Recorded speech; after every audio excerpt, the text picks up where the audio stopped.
Hello and welcome to Real Hi-Fi Help. I've now made this video here to make sure that you guys are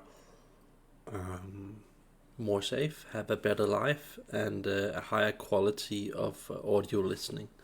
So I don't agree when some people claim that, hearing is different from person to person. Yeah, that is in a way right, but totally out of context. Has a lot to do with the condition that you are in physically, mentally, and of course your audio experience with different equipment and so on. So this is just to create a more equal playground, not just to improve your hearing, but also to increase your well-being as a human being. And let's just dive into it. There are a lot of people that I've encountered that have a small to a pretty high degree of tinnitus, which do not actually have a physical problem causing this tinnitus problem. For those who don't know what tinnitus is, this is basically this ringing in the ears. And I know a lot of people that have tinnitus that simply eat a lot of really bad food, and it's mostly food that is really spicy, and they usually don't drink any water. They have everything else than water. So I'm gonna help those people with this video now. So point one is that you only drink water. You have 2 to 3 liters a day, which is of course clean. Some countries can't. You can't drink the water in some countries, like for example India, Pakistan, or some places like that. It's going to be more difficult.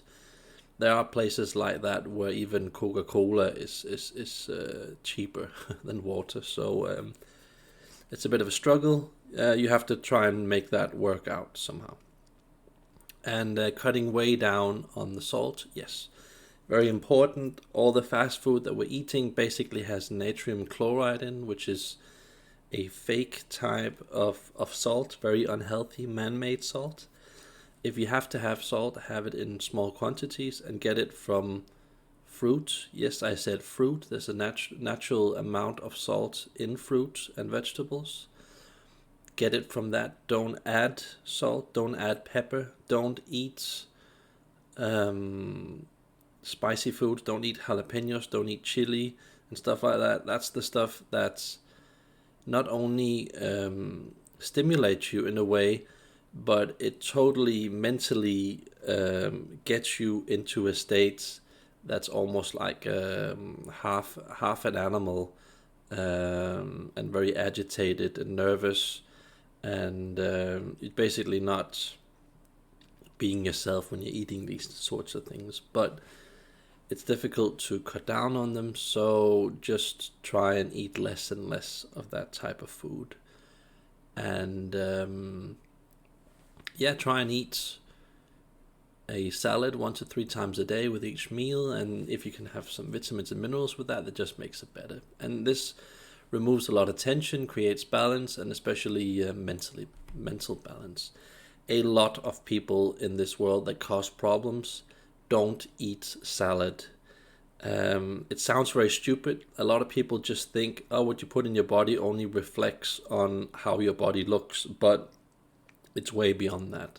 There are a lot of people who are retarded, have all kinds of mental problems because they're just not eating salad. I've actually worked with quite a lot of colleagues that never touched any vegetables while we were eating at the company canteen. So it really puts people in a bad state. And when they, on top of that, drink and smoke and basically only eat meat and bad quality meat and bad quality potatoes and stuff like that, and gravy, they just become really bad people. So I recommend not doing that. It costs a bit of extra money, but it's an investment in your future, and it also helps preserve the peace on planet Earth. So I recommend not doing that. And watch out with lifting too much and too suddenly when you're working in the gym or doing exercise. It can cause stress in the body and actually affect your hearing. So it's pulling, because it's usually tightening the whole chest, neck, head area, which really hugely affects your ability to listen to music. So I would suggest that you don't eat fast food or microwave dishes. These are just basically poison for the body. It's not food. And remember to not eat normal noodles or spaghetti. Only eat full grain noodles or spaghetti. So you can basically not eat food, noodles or spaghetti at any restaurant or fast food place, because what they're serving is just this very glutinous, cheap quality type of thing that they actually call food, which really isn't. It's basically a garbage product which just makes you eat gluten. Have the full grain stuff. That's going to make you a lot more healthy, and you won't be needing so much, because it actually fills you up a lot more, and it doesn't make you bloated. And really, really, really important, try not to eat spicy foods, or at least try and cut down on the spicy foods, because they really destroy people's not just physical appearance, but it creates a huge chain of events, not just diet wise, but mentally. So try and not eat spicy foods. And there is a reason why we have so many spicy foods in this world. It's a way of actually controlling that a lot of the food that's out there, fast food especially, is not really cooked properly, and it doesn't really taste good. And if you don't have the spicy things in them, you start to taste that it isn't a good quality product. So it's a way of also hiding that the food is bad. So stay away from spicy foods. And once you get used to this, not having spicy foods, you will feel a lot less stress on your body and a lot less agitated. And try to, if it's at all possible, try to avoid eating pork meat. Pork meat is one of the types of meat that just isn't meant for the human body, because it resembles the human body too much. So try and avoid that particular type of meat if it's possible. And try and eat lentils. Yes, there aren't a lot of people eating lentils, but it is the happy food that exists. It has a huge amount of protein and something called folic acid, which makes people happy and relaxed. There's no drugs in it. It's a natural product. Not enough of people are eating this thing in the world. It's a thing that will make you so much more at rest. I would suggest that also if you're going to an exam studying, that you have folic acid in connection with that. And it's not cheating. It's just a natural way of feeding your body the right nutrients that most people don't have. Folic acid is very difficult to get a hold of. You can of course get it in pill form, but having it in a natural thing such as lentils will make you a lot less agitated, feeling a lot less stress. Your muscles will free up, they will become loose, and you will mentally be in a totally different state, so you can start to more easily learn things at your job, or if you want to study. So it's a fantastic tip for you guys, and it's really going to give you a lot of happiness. Lentils are also relatively cheap, and there aren't a lot of people eating lentils, so go and try and get as many lentils as possible. You also have to notice if they're, for example, the regular lentils, or if they're the most more expensive lentils that are the ecological lentils. So be aware of that. Make sure you don't have any NutraSweets, anything that's like diet something, or zero cola or whatever. It's really bad for you. There's a reason why the industry is not going to prove that it's bad, because then they can't sell their products. So diet, whatever, don't eat it. Sugar, whatever, try and not to have so much sugar. There are sodas out there that do have sodas in what's it called, sugar in, that only have like 1/4 or 1/5 of the normal amount of sugar that's in soda. Those are things like Orangina, for example. So try, if you absolutely have to have soda, try and drink something like that, okay? Because once you get up to soda that has 40-50% sugar in it, it's quickly going to make you get diseases like Parkinson, cancer, and stuff like that. Also, if you're going for cider, what's it called, diet stuff, or zero cola, stuff like that, that's also going to give you problems like that. So try and avoid that. And regularly massage yourself around your ankles and under your knees. There's a lot of tension that a lot of people have under their knees, and it's actually connected to your hearing around your head. And also try and massage your own forearms around your elbows, around the elbow side and inside, and especially around your head area, on top of your head, back of your head, underneath your ears, and above your ears. Or get someone else to do it for free. You don't necessarily have to pay someone to do this for you. You can actually do it for yourself, and you'll save a lot of thousands of dollars doing that. It can be done. Remember, underneath the knee, a lot of people have problems with that area. And also, something that I haven't written here is around the collarbone. Okay, there is a lot of people in the world. There are a lot of people in the world that have a lot of tension just around the collarbone here. So just where it starts to go in right there, there's a lot of nerves that are really tight on a lot of people, especially people who go to fitness centers and people who eat a lot of spicy foods. They have a huge amount of tension there. And when you have a lot of tension, it also makes you as a person not only agitated, nervous, but also aggressive. So try and deal with that in this way. A lot of people, point 9 here is that a lot of people that run put a huge amount of shock on their system, especially if you're a bit heavy body-wise. So if you're weighing like around 200 pounds and you do a lot of running, you are going to shock your system a lot. So I would actually recommend not running if you weigh around 200 pounds and more. So that's for you to decide, but it's just my experience with my body and watching other people that run.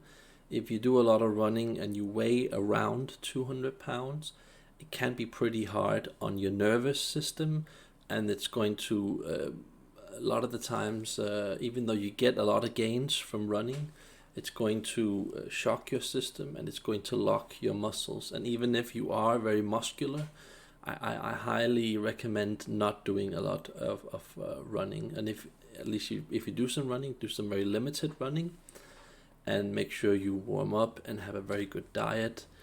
And that you only drink water. That would help a lot more.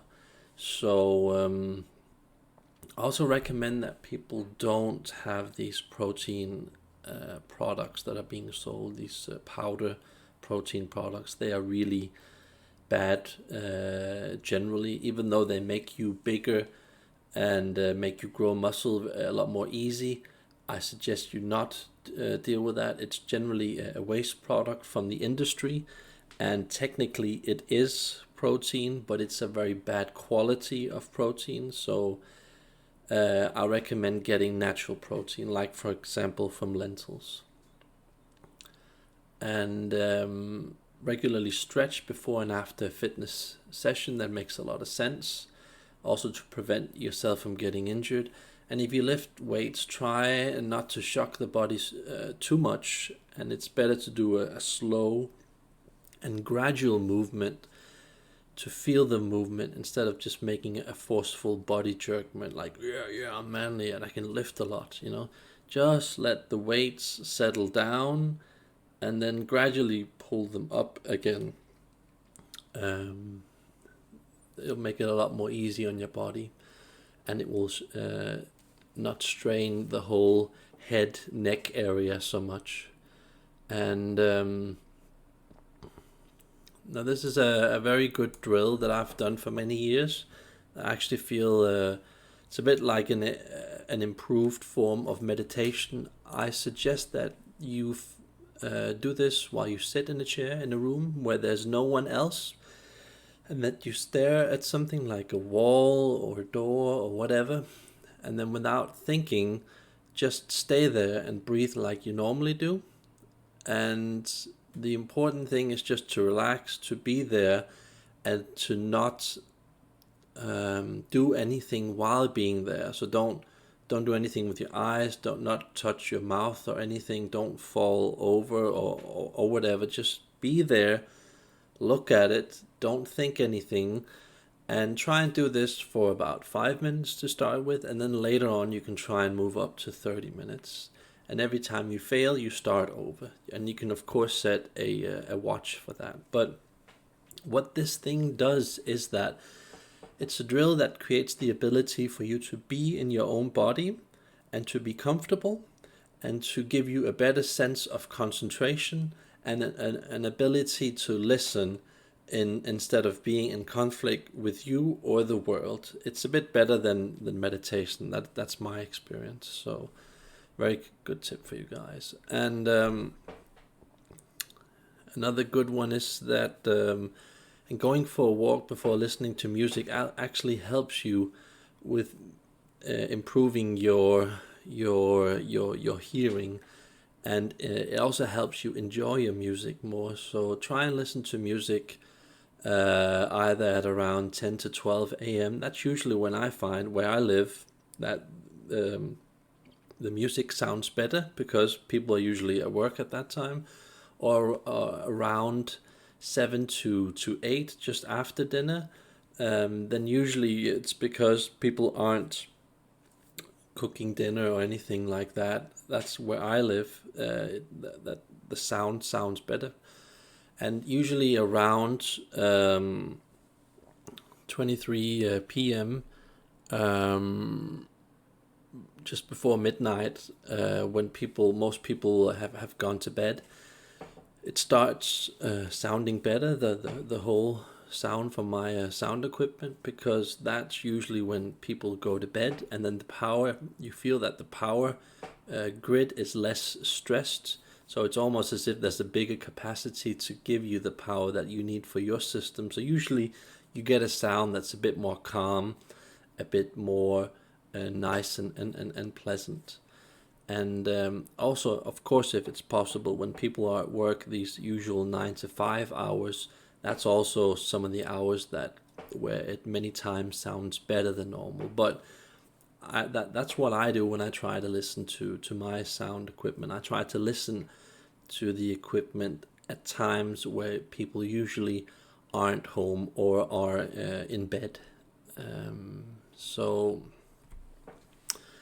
very important here is that you try not to eat meat that is not properly cooked. Most fast food meats and restaurants and other places serve meat that has a reddish color. Do not eat any meat that is slightly red or pink. It's really bad for your body and causes many diseases such as cancer and a bad mental state. It also requires more energy from you as a person to digest the food. So even though you might think that it tastes better, you shouldn't be able to see a slightly red or pink color when you're eating a piece of meat. And I don't care what type of meat that is. It's just not good health-wise to do that. So, and a very good example of that is that if you look at someone like Gordon Ramsay, who's a famous cook who eats a lot of red meat and spices, you can see that the way that he behaves, that is a sign of you basically turning into an animal that doesn't have any understanding, no love, no compassion, and especially no ability to listen. Your whole body is basically cooking from the inside, and you're basically half paranoid when you're eating stuff like this. So this is also one of the main causes of paranoia and narcissism and antisocial behavior. So just look at people like Donald Trump, who only eat fast food, which is basically just bad wheat, bad sugar, bad meat, and bad salt. There are levels of salt, you know. The normal salt that most people eat is called natural natrium chloride. That is the worst type of salt that you can eat, and it's basically in most people's food, and it's the same stuff that you put on the road when you want to protect against icy conditions. So if you're having any added salt, get Himalaya salt or sea salt or stuff like that and have it in very small quantities. And I have to say that when you get people with red skin, I'm not talking about the people who are sunburned, but when you look at people who have red skin like Dan Pena, David Icke, John Daly, Rich Piana, who sadly now is dead, and the previously mentioned people, it's generally a sign that a lot of these people have a huge amount of conflict inside from what they're eating and drinking. So usually these people also have reddish eyes, itchy eyes, acne, and of course red skin, as I mentioned. So that's not supposed to happen. Okay, being sunburned is a totally different thing, but these people have a chronic red skin, and that when you have chronic red skin, it puts you in a very bad mental state, and it could also be that you have some kind of an allergic reaction to a deodorant or whatever, or many other reasons. So you generally don't want to this is my personal experience. You generally don't want to have to do with a lot of people who are mean and who have a general state of red skin. It is a sign that the person that you are dealing with is in a really bad condition, and that they're usually lacking a huge amount of vegetables in their diet, that they don't get enough water, but they basically have fluids like coffee, energy drinks, and alcohol in huge amounts. And it's very important that people also recognize the fact that coffee isn't healthy. Coffee only under very certain conditions can be proven to be healthy, but in order to keep those good conditions, you basically have to preserve the coffee bean, and you then have to yourself make the coffee bean, and that's assuming that it hasn't turned into mold or whatever, gotten bad in the process. And then you have to shortly after that not have it with any milk or sugar. And so this regular coffee that everybody's drinking from Starbucks or whatever it is at work, that's not healthy coffee. Okay, there are some small limited amounts of coffee that you can make yourself, or really expensive types of coffee that you can buy. And if you drink some very small amounts of coffee, it can to some degree be healthy for you. But do not believe for a second that coffee is healthy. Only under very controlled, unrealistic conditions can coffee actually be healthy for you, not the regular stuff that you would normally buy at a petrol station or at work. So I hope this thing helps you guys with the ability to enjoy your sound more, and that you will get a better life quality from having watched this video. So thanks for all, and have a nice day.